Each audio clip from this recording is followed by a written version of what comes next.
Você precisa dimensionar o cabo corretamente para o seu circuito e você não sabe como é que você faz esse cálculo de forma segura. Tá em dúvida ainda? Eu vou explicar aqui na lousa como é que você faz esse cálculo de uma forma muito simples. Você vai ver como é bem básico mesmo, ok?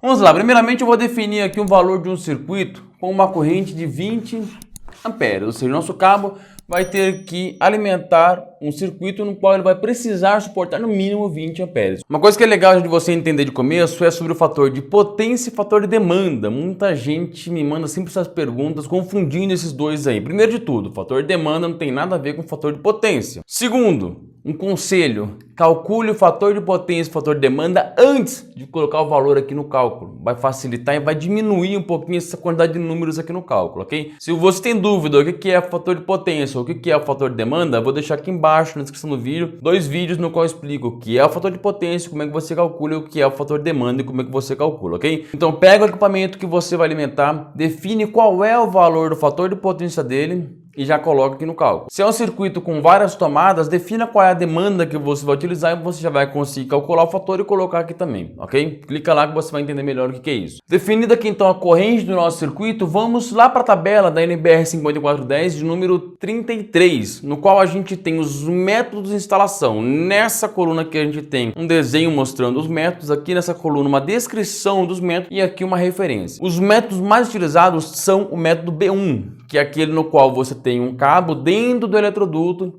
que fica do lado externo da parede ou um cabo dentro do eletroduto dentro da venaria. Tem vários outros métodos, dá uma estudada melhor para você conhecer melhor os métodos, mas o que a gente vai utilizar aqui é o método B1, que é o mais utilizado. Eu vou colocar aqui método de instalação B1. O que isso vai mudar para mim? A gente precisa de um cálculo que suporte 20 amperes com esse método de instalação. Isso aqui interfere muito, altera os valores na tabela, ok? Vamos para a tabela agora de número 36 da NBR 5410, onde a gente vai ter aqui nessa coluna seções nominais dos cabos e aqui os métodos de referência. Então vamos pegar aqui o nosso método de referência B1 e aqui a gente tem 2 condutores carregados ou 3 condutores carregados. Vamos aqui na nossa linha do cabo 2,5 com 2 condutores carregados. E uma coisa importante da gente já definir é que, por exemplo, no circuito trifásico são 3 condutores carregados. Um circuito bifásico, fase-fase, 2 condutores carregados. Um circuito monofásico, onde você tem fase e neutro, são 2 condutores carregados. Ou seja, todos os circuitos que você for calcular, se for bifásico ou monofásico, o cálculo é o mesmo, tá? O neutro passa a mesma corrente que passa pela fase, então só muda porque ele é neutro, mas a corrente sempre vai circular por ambos os cabos. Então, tanto bifásico quanto monofásico, para todos os cálculos de circuitos elétricos,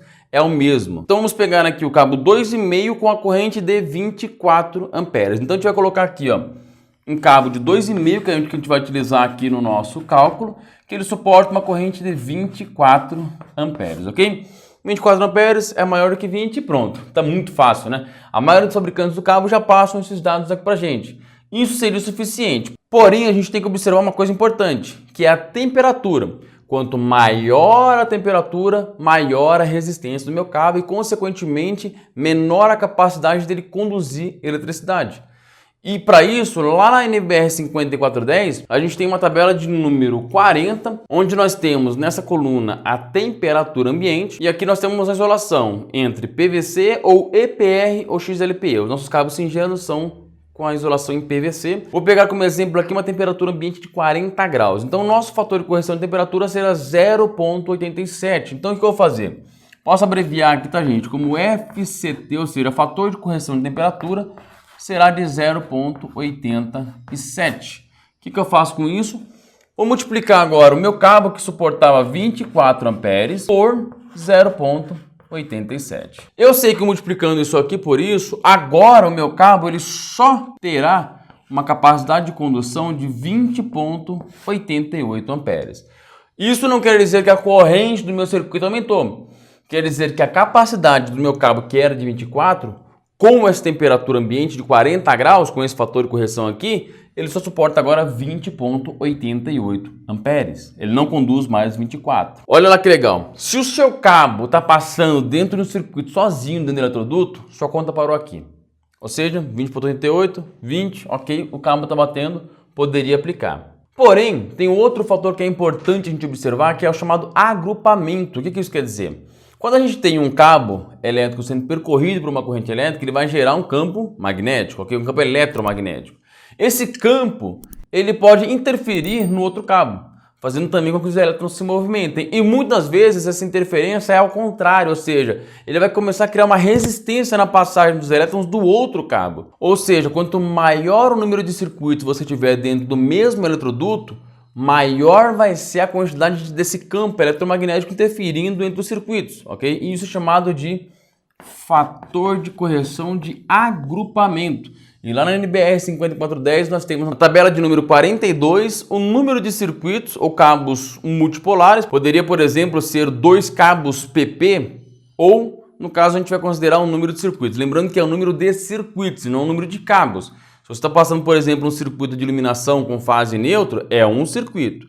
Se você está passando outro circuito de tomada com fase e fase, são 2 circuitos e não o número de cabos. Vamos considerar aqui, então, na forma do agrupamento, onde nós temos aqui nessa coluna o referência 1, que é em feixe, sendo ao ar livre ou sobre superfície, ou embutidos em condutos fechados, que é o nosso exemplo. Vamos pegar um exemplo aqui onde nós temos dentro do mesmo eletroduto 3 circuitos.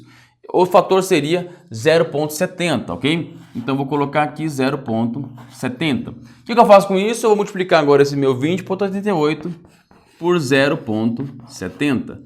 Eu vou ter agora uma corrente de 14,16 amperes. A corrente do meu circuito mudou agora de 20 para isso? Não. O meu cabo que antes suportava 24, com a interferência da temperatura, ele passou agora a suportar 20,38 e agora com a interferência do agrupamento ele passou a 14,16, ok? Não suporta mais de forma alguma. O que eu tenho que fazer? Olhar lá no NBR 5410, na tabela de número 33, qual é o próximo cabo que vemos aqui, que é o de 4, que ele suporta uma corrente de 32 amperes. Então eu vou pegar aqui agora, onde eu tinha meu cabo de 2,5, eu vou colocar aqui agora o meu cabo de 4 milímetros, que ele suporta agora 32 amperes, ok?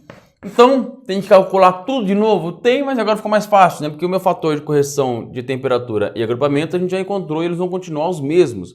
Esse cabo de 4 milímetros, ele vai estar sujeito às mesmas situações ambientes, ok? Tanto no agrupamento quanto na temperatura. Então, agora o que eu tenho que fazer aqui é o seguinte, mudar aqui esse meu 24, ok?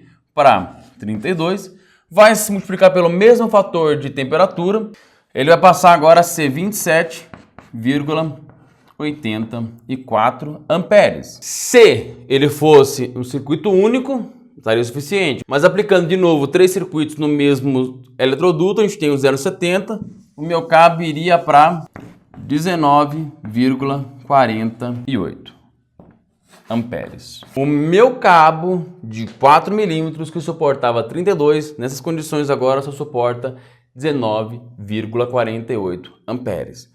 Olha o erro que muita gente comete. O que eu tenho que fazer agora? Passar de novo lá no NBR 5410, na tabela de número 33, e pegar o próximo cabo, que seria o de 6. Não vou nem calcular aqui porque eu sei que ele daria. Mas você não vai querer pegar um cabo de 6 milímetros para um circuito de tomadas, ou querer superdimensionar um circuito para isso. Qual é a forma mais fácil de você solucionar isso daqui? É você eliminar isso aqui, ó, o fator de correção de agrupamento, e coloca o circuito sozinho, porque aí ele vai passar a ser 1, ok? Se eu pegar 27,84 ao invés de 0,70 agora desse fator aqui e colocar apenas 1, ele vai continuar sendo 27,84 ao invés desse valor aqui que nós tínhamos anteriormente. 27,84 para 20 amperes, o meu cabo suporta tranquilamente. Olha a importância de você individualizar os circuitos da forma correta. Quanto menos circuito dentro do eletroduto, mais economia você vai ter também do seu cabo a ser dimensionado. Mas calma aí que não acaba não. Tem uma outra prova real que a gente tem que fazer para saber se realmente esse cabo aqui vai suportar. Eu vou explicar para vocês. Mas antes, vamos calcular o disjuntor para esse circuito. Qual é o disjuntor que eu tenho que utilizar para esse circuito aqui de 20 amperes com esse cabo aqui? Vamos colocar aqui. Eu preciso entender o seguinte. O meu disjuntor, ele vai ter que atender a um circuito de 20 amperes, ok? Então esse meu disjuntor, ele precisa ser maior do que 20 amperes. Putz, mas por que maior do que 20 amperes? A gente tem que desligar nos 20? Não. Se eu tenho uma tomada, algum equipamento trabalhando com 20 amperes, eu preciso deixar ele trabalhar com 20 amperes. Lembrando uma coisa importante, o meu disjuntor ele não vai proteger o equipamento, ele vai proteger o meu cabo. Sempre coloquem isso na cabeça. O seu disjuntor protege o seu cabo. O seu equipamento ele vai ser protegido por um disjuntor ou fusível interno. Ah, mas é um chuveiro, ele não tem fusível. Vai abrir a resistência. Proteja o seu cabo, ok? Então eu vou colocar aqui que ele tem que ser maior do que 20 amperes e menor do que 27,84. Por que menor?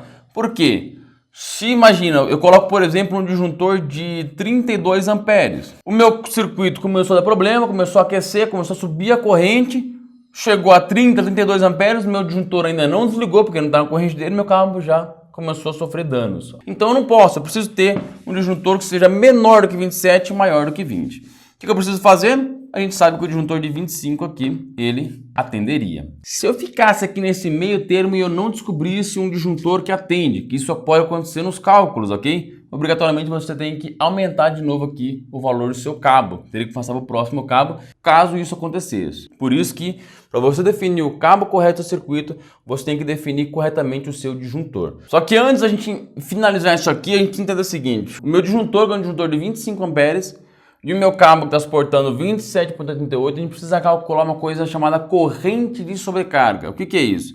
Eu preciso multiplicar ambos por 1,45. Isso aqui é uma constante, tá, gente? Você sempre vai utilizar esse valor aqui. Multiplica por 1,45 e multiplica por 1,45. Isso daqui é para poder saber qual que é a capacidade máxima de sobrecarga do seu disjuntor e do seu cabo. Vamos multiplicar aqui. O meu disjuntor vai ter uma capacidade máxima de sobrecarga de 36,25 amperes. Já o meu cabo, a capacidade de sobrecarga dele vai ser de 40,43 amperes. O que isso quer dizer?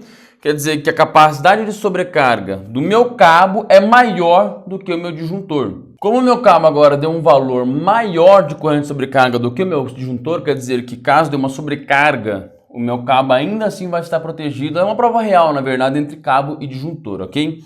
E aqui a gente tem a sobrecarga do disjuntor menor do que o cabo. Tá tudo ok, tudo correto. Conseguimos colocar um cabo então de 4 milímetros para suportar 20 amperes de corrente no circuito no qual a gente tem um disjuntor de 25 amperes. Conseguiram entender esses cálculos? É muito cálculo, tem mais um ainda para fazer. Como eu sei que é muita coisa, o pessoal no outro vídeo que eu fiz reclamou porque achou complicado, no próximo vídeo agora eu vou mostrar como é que a gente faz o cálculo de queda de tensão para saber se esse cabo aqui dimensionado em uma distância exata, ele vai sofrer queda de tensão e vai ser prejudicial para o seu circuito. Ok? Mas eu vou deixar para o próximo vídeo para não ficar muito assunto aqui. Então, conseguiu entender? Achou complicado ainda? Comenta aqui embaixo no vídeo, compartilha esse vídeo com alguém, não se esqueça de se inscrever no canal e até o próximo vídeo.